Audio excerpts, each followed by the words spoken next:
Good morning, guys. I am going to discuss the Summerhill School book that we read for our curriculum planning class. First of all, I will admit I had a really challenging time with this book and getting on board with the philosophy of it. I kept on, as I read more and more into the book, I kept on thinking of my 4-year-old son, who has he's kind of like in a bully phase right now, where I don't know, we have some issues with him being very mean to his peers and following directions at his preschool and that type of thing. So then I just kept on thinking about, like, oh man, if he was going to this school, what would happen? Because I feel like he needs a lot of direction. He needs to know what his schedule is, and I understand that the Summerhill kids had a schedule as well. But if he were allowed to choose what he wanted to do versus what he didn't want to do, I feel like we would have a lot of issues. I feel like all he would eat was cookies and that kind of thing. And if he were to pick, and I realized that that wasn't, that they did have a menu and were given healthy foods and that type of thing. But anyway, point being, I struggled with the book, just as I thought about my son. I also kind of had a hard time. I realized this is like, several years ago, but I had a hard time, reading about that the kids were allowed to smoke, and young kids, and I know we know a lot more today about the harmful effects of smoking than we did then, but it was just really hard to read, like, that was okay to allow children to do those types of things.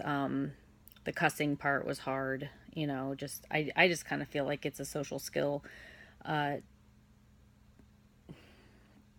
and again, I feel like I'm kind of going back and forth here a lot, because I realized that they were not allowed to cuss when they went into town, but they were allowed to cuss at the school. So I don't know. The parts, I also kind of found interesting that the self government worked for them, and I think that was nice that all of the kids were able to, vote, and their votes counted, and that they didn't ask, the kids to vote on issues that they could not understand and that type of thing. So I'm glad that that worked well for them. I also thought that the problem children section was interesting, because it sounds like a lot of the issues that we see today with students, they experienced, 50, 60, 70 years ago even. And I definitely agreed with what A.S. Neal said about the problems that the problem kids typically were the way they were because of a lack of love in the home environment, which I definitely agree with. My husband and I are foster parents, so we see a lot of that.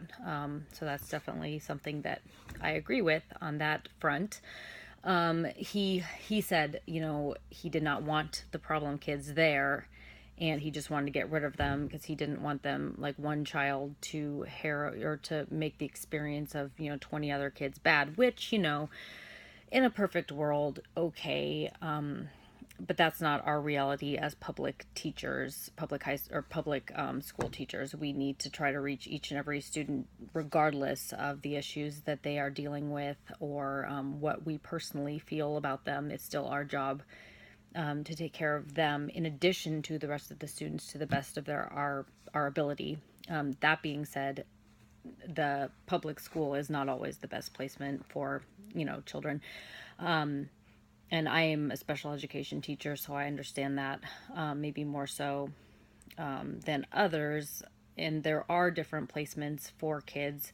I teach at the ESU 7 for a life skills program, so a lot of the children that we have here are not able to, their needs are not met by their school, so they come here. And then beyond us, I mean, I know Monroe Meyer has a program for kids as well. So there's a lot of options out there that school districts can explore.